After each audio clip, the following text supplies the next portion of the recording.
What's up, you all? So I wanted to talk today to all the mothers out there, to all the daughters out there, to even maybe perhaps even the mothers that are thinking about becoming mothers.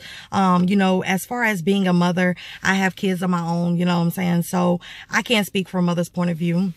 In this life, it's definitely hard, very much harder, even being a parent, in this day and age. What I can say just from my own experience, whether it's dealing with, kids having to go to different schools and temptations and pressure and just like the means to want to fit in, or just we're in a different climate altogether, so it's like, I really want to take the time to say, as from a mother point of view, for the daughters out there, don't grow too fast. That's for one. I know you all are looking at people and they have their bundles in, they got their makeup going on. But that's not it. You know what I'm saying? That's not what all life is about. Don't ever be in a rush to just, go ahead and get those things done. Be honest, to be honest with you right now, I'm in a clear state. I got on some lip gloss. No, you know what I'm saying? Like, no sort of makeup. I don't ever feel like the need to always just come and be super dressed up, because I don't feel like that's realistic to come on camera all the time and just be like super dressed up or super made up or whatever. That's not realistic, and it just paints a different picture sometimes in the world altogether. Even with mothers out there, a lot of us, we'll look over the fact of what's really going on in our household, or even just, ignore the fact that even if we see our child's moods change or just them changing in general, instead of like reaching out, figuring out what's going on or why did this mood change, or, how get in tune with like what's really going on inside of school. Because these schools are crazy these days, y'all. You would be surprised how, like my kids always tell me, they're like, Mom, you have no idea what it's like going to school sometimes. And I can only imagine, because when I was in school, yeah, we had cell phones, but we had a cell phones to where, you paying for your minutes, you paying for your data, and you buying your little ringtones, but you ain't have all these other social media sites to where, say, if a fight broke out, you're on the internet, or say if, you had a little boyfriend and say y'all, you sent him something that you probably weren't supposed to, and then he goes exposing you. There's so many different things that are different, especially with the terms as far as like with social media, with phones, just in general. These kids are like full grown adults at this point. They have iPhone 10s. They have it going on, But I just wanted to say that, we got to, as mothers, we have to cherish our kids in this life. We have got to cherish our kids, especially our daughters. Right now, we're in a world where it's the world versus our kids, right? So it's the world that is trying to take our kids, sabotage our kids, brainwash our kids, and just solemnly just mess them up in general. You know what I'm saying? We are really in a rough time. I know a lot of y'all probably are not going to understand that. Y'all probably like, girl, what are you talking about? But I'm saying that we are in a life again where it's like, hold on, y'all, I have a call. So we're in a life again where we are basically, we have our kids, right? But we're playing tug of war. It's like, okay, we pushing them this way. The life is pushing them that way. And in this life, it's messed up. There are sick individuals, whether it be your man, your boyfriend, your friend, your family member, whoever, strangers. There are sick people in this world. When your child comes to you and says, Mom, I need to talk to you, drop everything. Drop everything. You don't know what it is that she has to tell you or they have to tell you that could make or break them tomorrow, that could cause them to kill themselves or whatever. There was a 16-year-old, you all. There was a 16-year-old, you all, that just committed suicide because she was being cyberbullied because she had a boyfriend and some things happened to where, it came to social media. She killed herself.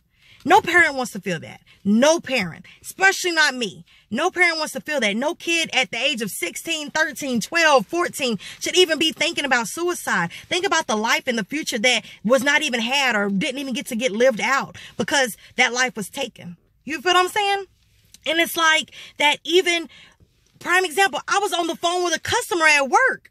It was a nice Indian lady. She was telling me that there was an Indian girl in New York where her parents took away her phone and she killed herself.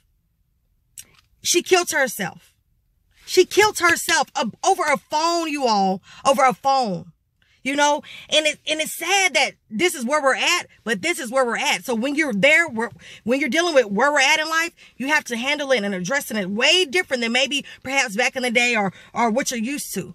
All I'm saying is if your child has something to tell you, even if it's like a corny joke or just want to tell you something that's not even important, make time for your child. Make time to listen, because if you don't listen, they'll go talk to somebody else. And that somebody else might not be the person that needs to be actually giving them advice or in their ear or in their corner. You know what I'm saying? Make time for your kids. Listen to them. If you're a woman out there, if you're a mother out there, if you're a wife out there, if you're a girlfriend out there, and you have a man that's around your child and things seem off and your kids are different when this man is around your child, or your child has came to you and said, hey mom, I have been touched. Your boyfriend, your husband, whoever is touching me.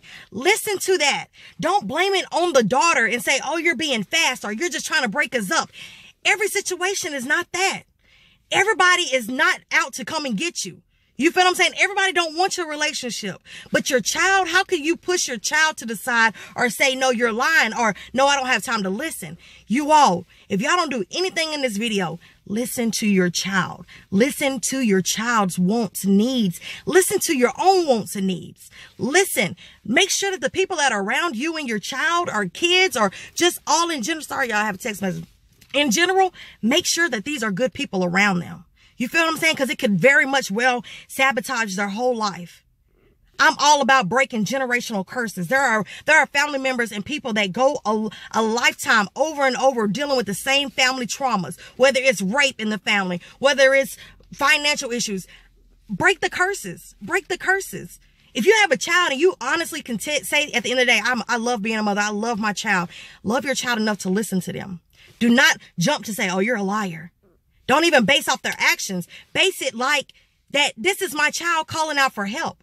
You all, I watched a video, even though it's a reenactment of, situations that go on every day in different households where, daughters or young women are going to their parents and saying, hey, I've been touched. And they're like, no, you haven't, or lying. You're lying, blaming it on them. You all, I want y'all to take a look at this next video. I want to know what type of emotions does it trigger for you? What do you all get when you see it? Also, I want to just say, again, being a mother is one of the most underpaid jobs. It's the hardest job. You're going to cry plenty of times. You're going to be let down plenty of times. You're going to be hurt. You're going to be happy. You're going to be good. But at the end of the day, be a mother. Be a mother. Your job is to protect, provide, and whatever else for your kids. Protect your kids at all costs. And y'all, watch this video. Comment down below. Let me know what you all think. Bye, y'all. The same bullshit. I thought we had this fucking conversation already. I don't even want to fucking do this shit no more. So what else? What did you want to tell me? Tell me. He touched you. What did you do? What did you do for him to touch you? I didn't do anything. I was asleep. It was after y'all came back from the club. You know what? Your dumb ass, every time I look up, you got, so last night when me and him came from the club, he came in your room last night. What did you do? What the fuck did you do? I was asleep. Okay, and then he did what? What the fuck did he do? What did he do, Chief? He touched me. Touched you where? Touched me in the wrong places. I'm sick of this bullshit. For real. This is a good motherfucking man. You running around all day in these motherfucking booty shorts. What the fuck was you doing when he came over here and he came out the room? Why are you mad at me? It's your boyfriend. You my motherfucking daughter. You trying to take my motherfucking man. That's a problem. How am I trying to go? Take your That's man. a problem. Why you wear them little ass shorts when he here? You bought him. Okay, I fucking bought them. For you. Yeah, but when my man come up in this motherfucker, you ain't supposed to have him. So you gonna believe you gonna have his side, not mine? It ain't got shit to do with size. This is a good motherfucking man. He paid his bills. Well, I don't want to be here, so I'm finna just call the police.